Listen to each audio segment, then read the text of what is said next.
Salut, salut! Difficile de retrouver le sourire après les événements du 13 novembre, mais il faut aller de l'avant. Voilà.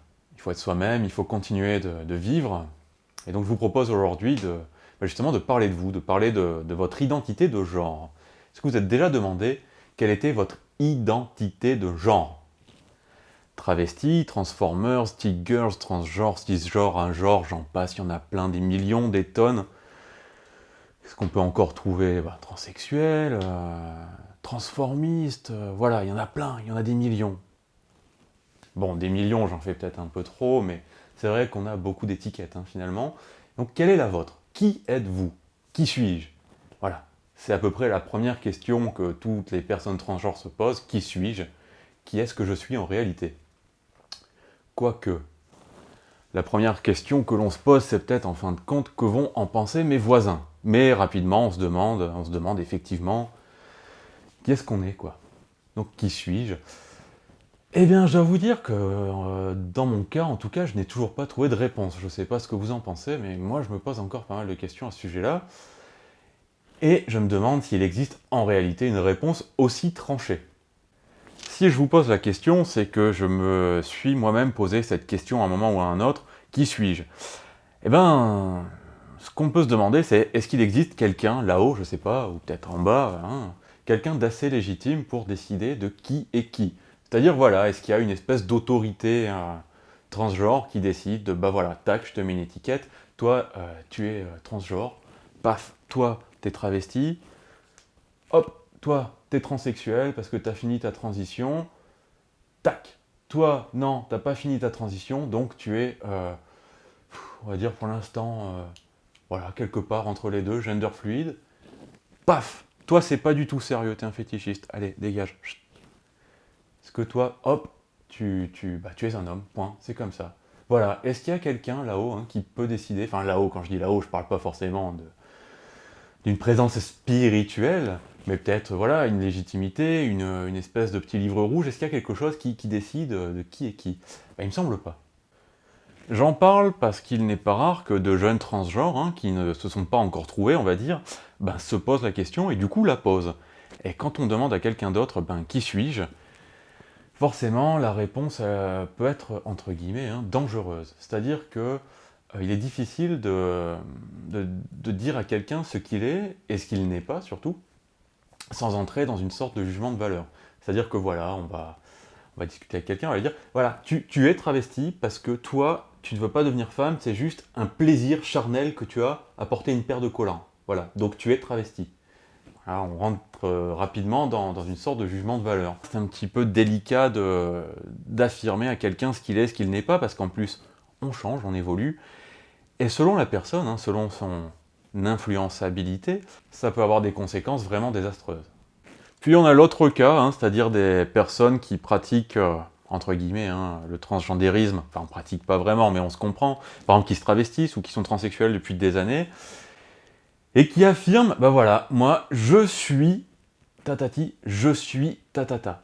Voilà, je suis transsexuel parce que ceci, parce que cela, et qui ont des arguments forts, indéboulonnables, indéniables, qui savent qui ils sont, qui savent ce qu'elles sont.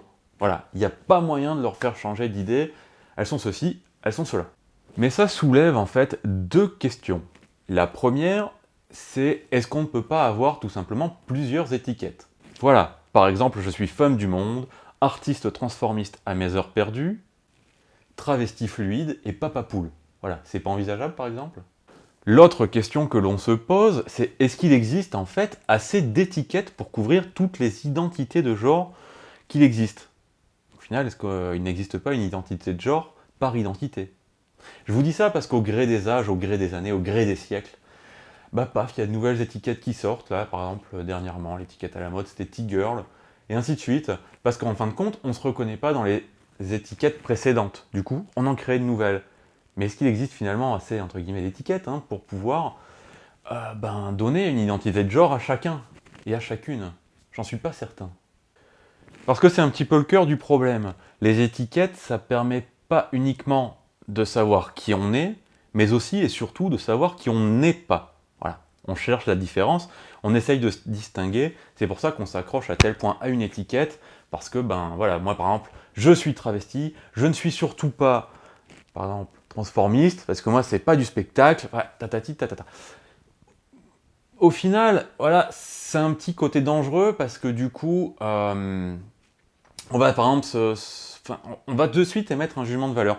Par exemple, j'entends souvent parler de transsexuels qui ne veulent surtout pas, mais surtout pas, être confondus avec d'autres identités de transgenres, par exemple, qui ne veulent surtout pas être confondus avec du travestissement. Ça n'a rien à voir, c'est pas pareil, nanani, nanana. Je vous jure que c'est pas la même chose. Le problème, c'est qu'au final, bah, on va toujours trouver plus de points communs que de différences, hein, entre par exemple une personne transgenre, un genre, cisgenre, transformiste, transsexuel. Voilà, il y a quand même des points de convergence quelque part.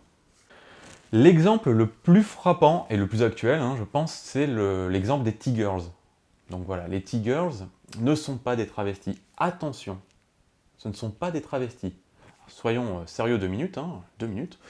Les T-Girls sont, je cite, attention, hein, je cite, elles nous expliquent qu'en fait ce sont des travestis de nouvelle génération. Vous voyez, la différence elle est là, de nouvelle génération. Hein.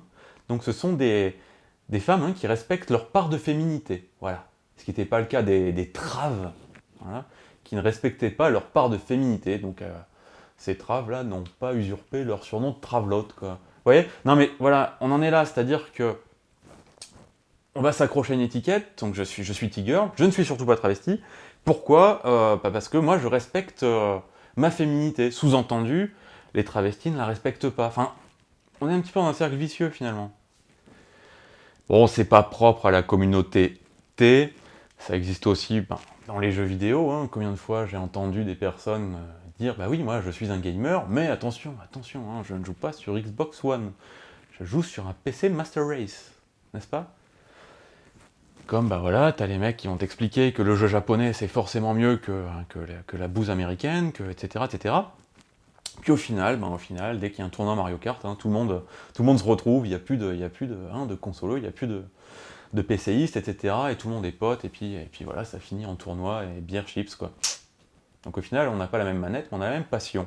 C'est un peu pareil pour le travestissement, c'est-à-dire que enfin, le travestissement, le transgendérisme, pardon, c'est-à-dire que, bah voilà, on a des cisgenres, des agenres, des machins, trucs, tout ça, voilà, on a compris. Puis ben au final, on finit tous avec une paire de collants, une robe, des boucles d'oreilles, quoi. Et puis surtout, en fait, c'est pareil, on n'a pas la même étiquette, mais on partage surtout les mêmes galères, les mêmes problématiques, donc c'est-à-dire qu'on va... Voilà, on va se distinguer les unes des autres, et puis les uns des autres, et au final, on va tous se demander, mais mince, pourquoi je ne trouve pas de chaussures d'escarpin en 44? Tout le monde a connu ça. De la même manière, on va se poser des questions sur la tolérance, sur l'acceptation, etc. On va avoir des problématiques telles que le coming out, la vie en communauté, etc. Donc voilà, on n'a pas la même étiquette, et pourtant, on connaît tous ce genre de petits soucis. Sans parler de l'isolement social, de la transphobie, etc., etc., quoi. Donc soyons solidaires. Mais le pire, hein, je pense que le pire du pire, au final, c'est, comme on peut le voir sur certains sites, hein, je ne citerai pas de nom, n'est-ce pas? Ce sont les classements, voilà. Le classement de transidentité. Donc on va t'expliquer, en gros, que la transidentité, enfin il n'existe pas plusieurs identités, mais des degrés de féminité. Donc tu vas partir de travelo fétichiste, hein, dégueulasse, quoi, hein, je veux dire, certainement le pire des collabos pendant la Seconde Guerre mondiale, quoi, vraiment le truc bien pourri, enfin, voilà. Puis on va commencer à monter, donc travesti, c'est un peu bof, hein, c'est encore pas top. Puis on va commencer, enfin voilà, petit à petit, on va monter en gamme, donc on va passer par T-Girl, qui se respecte, hein, attention, nouvelle génération, n'oublions pas. Transsexuel, etc., etc., etc. Puis alors, en haut de la chaîne, paf, Dieu créa la femme. Mais biologique, attention, parce que là encore, voilà, on n'est pas femme, il faut distinguer. T'as la femme biologique, qui est née femme, puis t'as la femme transsexuelle, hein, qui a connu une transition. Il faut toujours distinguer, mais pourquoi? Mais pourquoi? Une femme, point. Enfin voilà, il n'y a pas besoin de distinguer à ce point-là. Enfin, c'est-à-dire qu'il y a des femmes, on ne dit pas, il y a une femme grande, il y a une femme blonde, il y a une femme grosse, il y a une femme, voilà, il y a des femmes, point. Pourquoi vouloir à tel point créer une sorte de classement? Enfin, ça n'a pas de sens, ça n'a aucun sens. Surtout, à quel moment, par exemple, le haut de la chaîne, enfin le haut de la pyramide, j'ai envie de dire, a le droit de dire en dessous, enfin voilà, moi je suis au-dessus de toi en fait, dans la hiérarchie, excuse-moi, mais va te rhabiller quoi, dépêche-toi.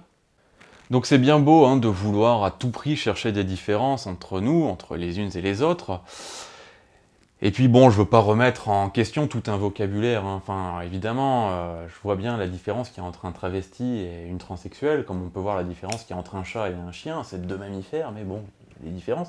Ils ont aussi des points communs, bah, comme nous, on a des points communs. On a toutes et tous des points communs. On a surtout des points communs, au-delà des différences. On a plein de points communs, ne serait-ce que l'humanité qu'on partage. Enfin, voilà, tu es humaine, je suis humain, bon, bah, voilà, on partage ça, et je pense que c'est un dénominateur commun, mais exceptionnel. Enfin, on peut pas mieux faire, on a deux jambes, deux bras, voilà.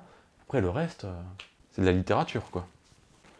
En fin de compte, on est tous très différents, et on vit notre transidentité, enfin notre identité, en fait, hein, d'une façon très différente des uns et des autres.